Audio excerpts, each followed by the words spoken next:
All right. Well, here we are, 1 year later, 2 years later since we were here.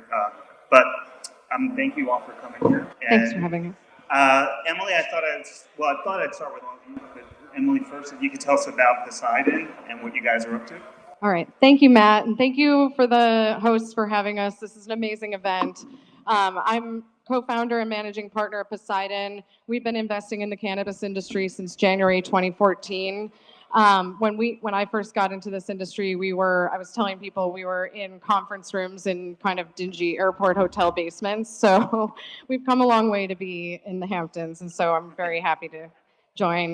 Poseidon has three private investment funds that invest entirely in the cannabis industry. And we have the first fund, which I would characterize an opportunity fund, since it was so very early. It does have some public exposure, so we're pretty active on that. The second fund is a Series A or later stage fund.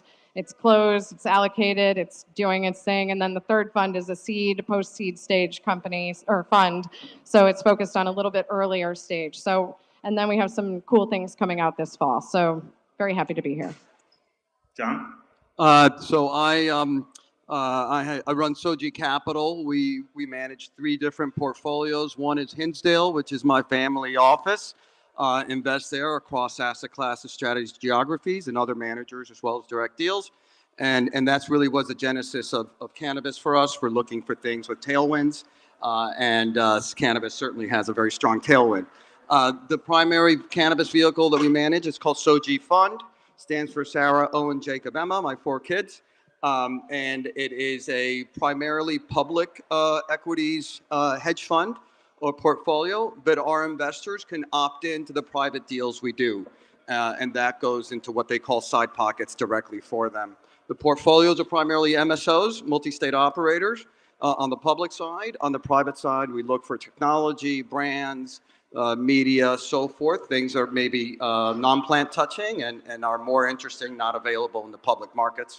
And we've been doing this for about 3.5 years, and love the business and love what the plant can do for this world and this country, and looking forward to legalization.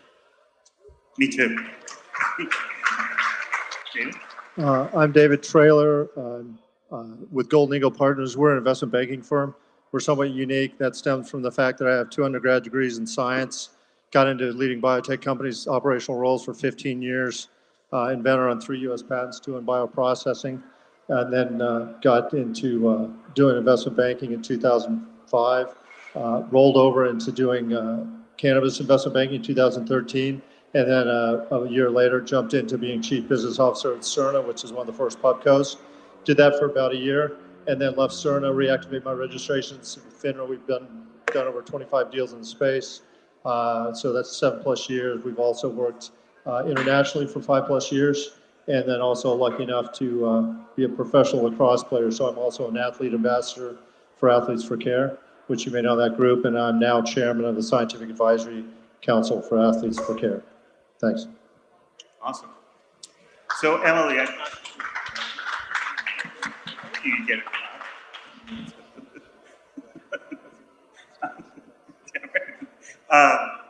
Anyway, Emily, so the garden fund that you just launched, your Poseidon has just launched. I've known you for many, many years. You've seen a lot of different types of businesses. What do you think the cannabis industry needs? What are you hoping to get somebody to come knocking on your door with a great idea? What is it?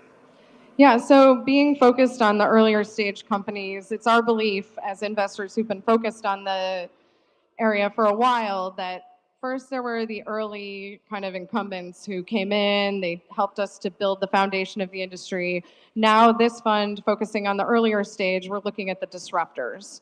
Look, we didn't hit it out of the ballpark on the first go round, and we're not going to be done until we're continuing to improve and build on this industry and innovate. And so we're looking at the areas where we're seeing gaps or where things aren't necessarily being perfectly achieved.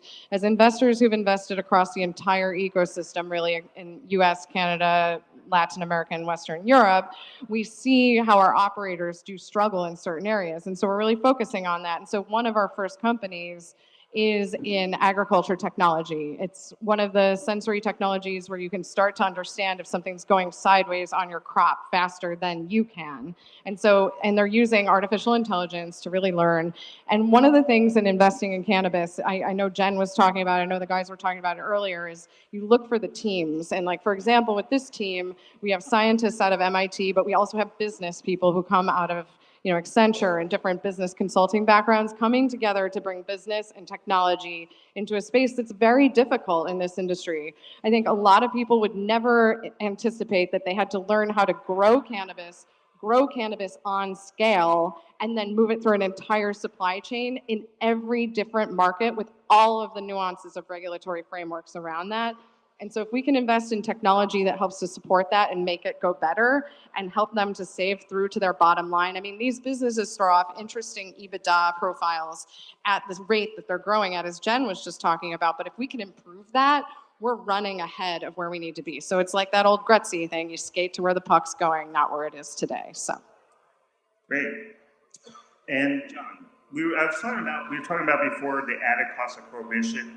And I think one of the components of that is the cost of capital, particularly debt. I mean, for interest rates, they're non-deductible. You don't get a tax write-off. So can you talk about the cost of capital in the cannabis industry and what you've seen? Sure, absolutely. There's a couple of ways to look at this. One is in the public markets versus the private markets, or in debt capital versus equity capital. And one of the most interesting things that we're seeing today, which in my view, can help people understand, people like us who run public capital and are seeing a drawdown in the cannabis stocks, i.e. from the February 10th peaks, we're down 40% or so, depending on what you're looking at. Yet the business is flowing strongly, fundamentals terrific. And so that begets a question.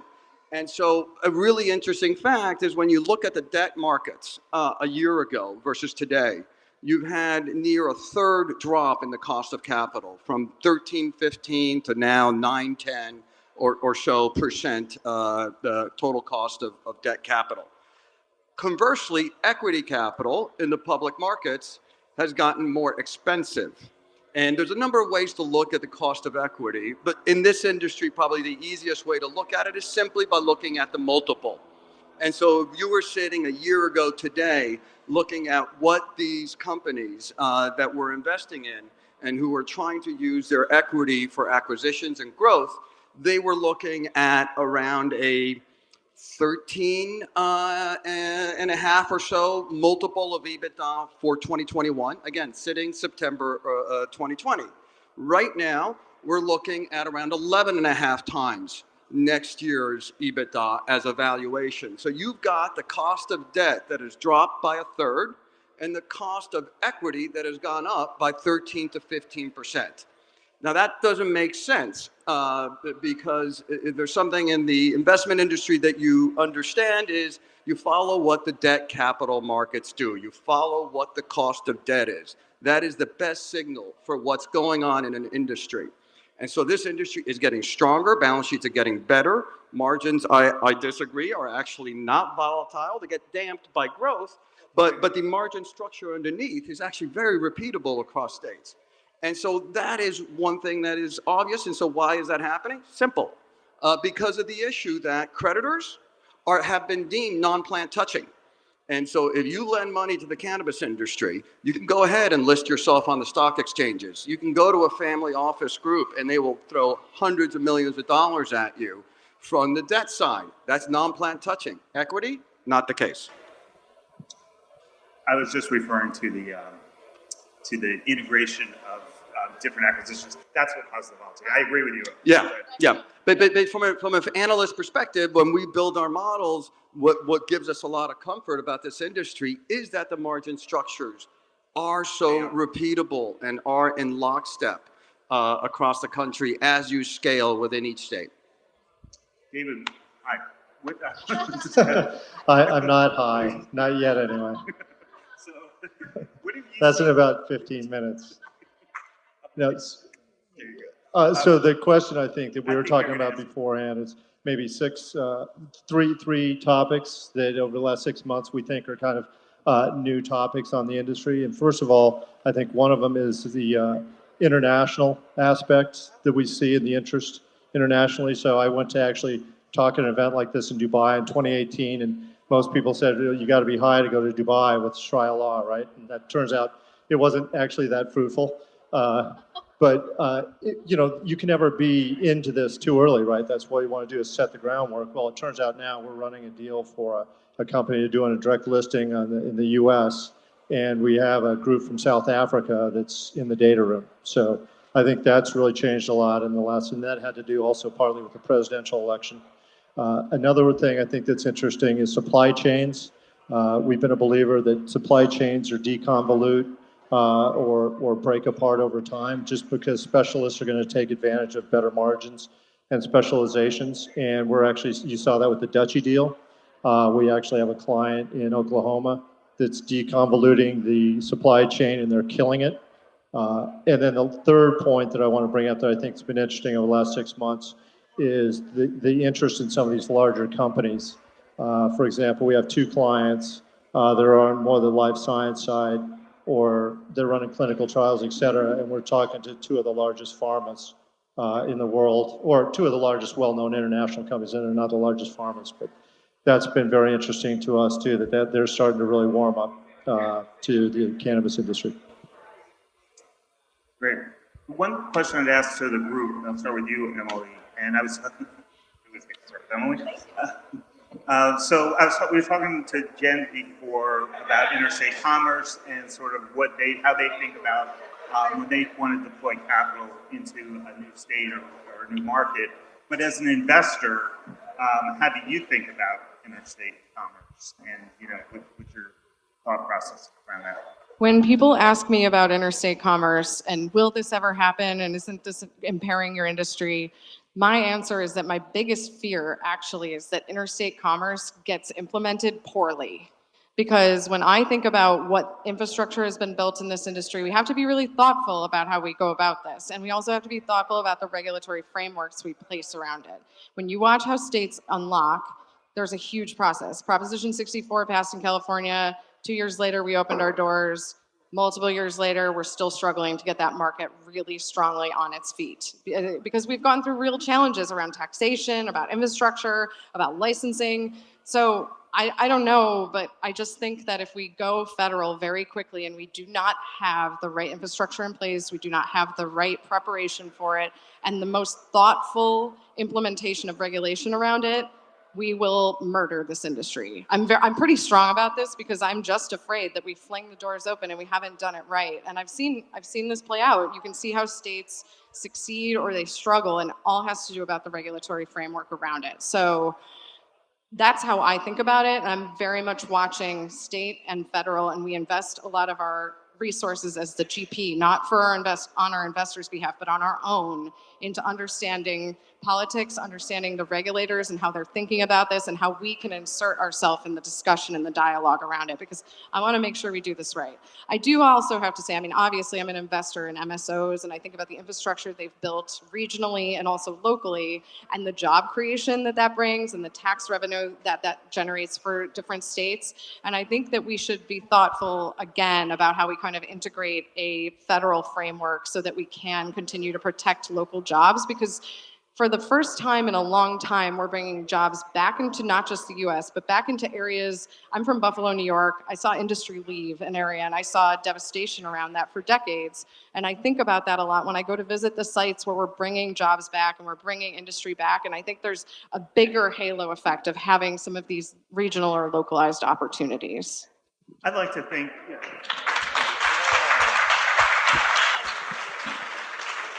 I'd like to think that the delay or whatever you want to call it in getting federal legalization to occur, I'd like to think at this point they're delaying it because they really want to better understand these issues. We hope. Anyway, what is your take on that? Very similar, same concerns, though I think, as we all know, the gears of politics grind slowly.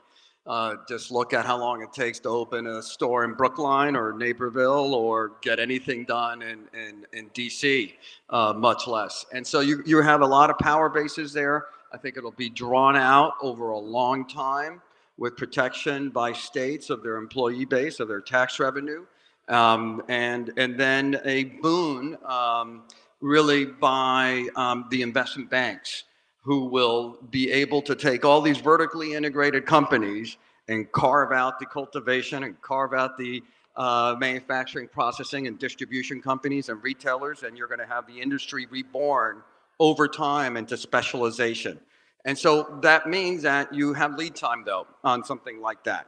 And it means that there will be, need to really understand which companies are good at what, which facilities could become obsolete, because there's a very big difference in yield amongst facilities. And so over time, it will come. But if you're involved in the industry and understand, some of the aspects around it, I think from an investment perspective, it can be handled. From an operator perspective, I do think it'll end up being better for the small to medium enterprises, the smaller participators, but down the road. And I do want to say something about, kind of that concept and the SAFE bill, what was discussed before. The SAFE bill was completely poorly marketed. It is a small business bill. The MSOs that we invest in are making hay under this scenario. They can get credit agreements and so forth across the board. It's the smaller players who can't. So for social equity to work, SAFE has to be passed. There's no ifs, ands, or buts, because that is what will allow the smaller player to get insurance, to get a commercial banking relationship, and eventually to be able to grow and get growth capital. I support and agree. So, one last couple of points on that with regards to legalization. The one thing I think that's interesting about cannabis is that it goes across so many federal agencies, right? You got the IRS, the DEA, the USDA, if you're talking about Hampton, on and on, the Fed. And also, it turns out both my parents were politicians in Colorado.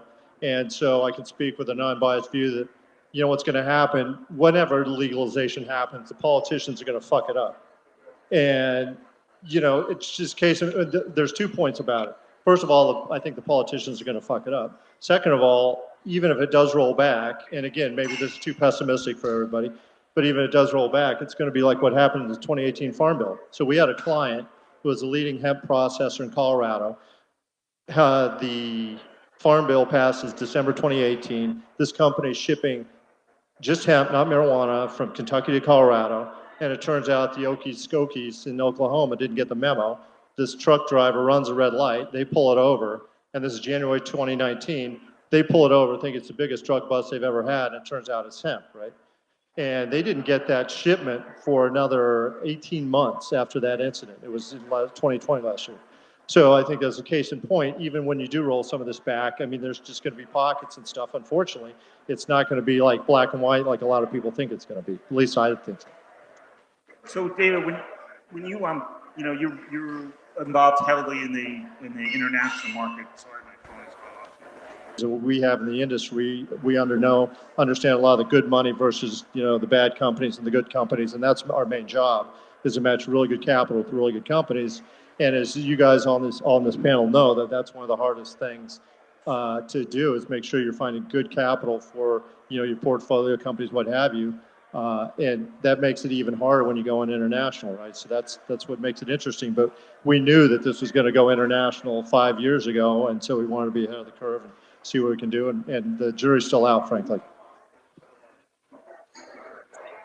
Right. Well, there's a lot to talk about. John, so here we are. John, so when you're looking at, and you're investing heavily in MSOs, what is the most important metric that you look for when you're evaluating investment? That's a very good question and a tough one. I would say first and foremost, quality. And by quality, I mean, is the organization geared and interested in continuous improvement? This industry is massively changing. Over the last 3 years, we used to model our cultivation yields at 45 grams a square foot. We're modeling 65 now. 3 years in an industry where you've improved the cost of the product by that much. And so it really is about in all aspects of the business, in the technology stack. Are they choosing the right vendors? Are they looking to integrate them in order to be able to look at this one order screen in the dispensary? So it's really across everything, and that means what kind of hiring are they doing? Are they keeping people? What's the turnover like? So obviously all those things are important because, again, one of the things that's become clear is a lot of the margin structures are the same. And so really what you need to say is who can execute the best, who's made some of the right decisions in terms of locations, positioning, and organizational structure to manage cultivation in 18 different states. You can't do it from the top down, but you also can't let every cultivation facility run on its own. So there's a really, like what was said before, it's a really hard business. And it's the unspoken barrier to entry for the MSO. Everybody knows about, they have state licenses, they have local zoning approvals, but what's become very clear is these companies built these vertically integrated structures with one hand tied behind their back. And to do that, the SOPs that they learned are invaluable. And then the shared services to manage across all these states and create that synergy. Again, these are hard-earned business processes. And again, it's those that are looking to continually improve those. You know, one of the things when I built my industry model 7 years ago, when I was thinking about the industry, I thought, oh, you know, these states are going to learn from best practices. So this state, you know, I'm going to have a ramp up that was a lot, you know, more aggressive than really what came to fruition. It's just unbelievable the difficulties that, you know, everybody's witnessed as the years have gone on. Hopefully the next, well, I don't want to say 7 years before federal legalization, but the next leg of states to legalize things will go a lot smoother. Emily, could you talk about your exits that you've had? Yeah, we've had, I mean, so we've been around for a little while, and so we've had a few exits. Some were the way we thought they'd be, some were not. I mean, this industry is extraordinarily hard. It's hard to operate, it's hard to invest, and the timelines are very elastic in terms of when capital is flowing into the sector and when it's dried up. And so our exits have cut, like, so we had a cultivation technology company that got acquired into a company and then they went public. So that was a nice exit for us. One of the things I think people should understand is going public in cannabis doesn't mean you have a ton of liquidity because of the way these markets trade. And so you have to be very thoughtful about it. Just because something becomes public doesn't mean you're immediately going to get your return pulled right out of that, and probably shouldn't anyway, because as Jen was saying, these things are returning at a low multiple. Anyway, we've had a few exits. It's been great. Are you wrapping me up? Well, we have. Yes, we'll keep going. If you want to hear more, find me at the cocktail hour. Those are fun stories. Yeah. Yeah, I mean, I think everybody here is excited for the New York, well, for the New York market. And I say, if we could smoke it here, we could smoke it anywhere. And people are. And if I can ask a favor of everybody here. But as you know, this is a big headache in the U.S. when you go in a structured deal because of everything we're talking about, looking at interstate commerce, you know, all the complications of, you know, federal prohibition. In the international arena and your takeaway from Davos and everything you've learned there, what's the most of interest? What appeals to the investors in Europe? Well, the investors around the world are interested in the fact that they're seeing things kind of roll back and they're finally realizing there's a huge opportunity. I think the bigger problem too is to make sure that the investors are real. I mean, that's the main thing that I think everybody on this panel will agree. And that's probably the biggest advantage that we have in the industry. We understand a lot of the good money versus, you know, the bad companies and the good companies. And that's our main job, is to match really good capital with really good companies. And as you guys on this panel know, that's one of the hardest things to do, is make sure you're finding good capital for, you know, your portfolio companies, what have you. And that makes it even harder when you go on international, right? So that's what makes it interesting. But we knew that this was going to go international 5 years ago, and so we wanted to be ahead of the curve. And see what we can do. And the jury's still out, frankly.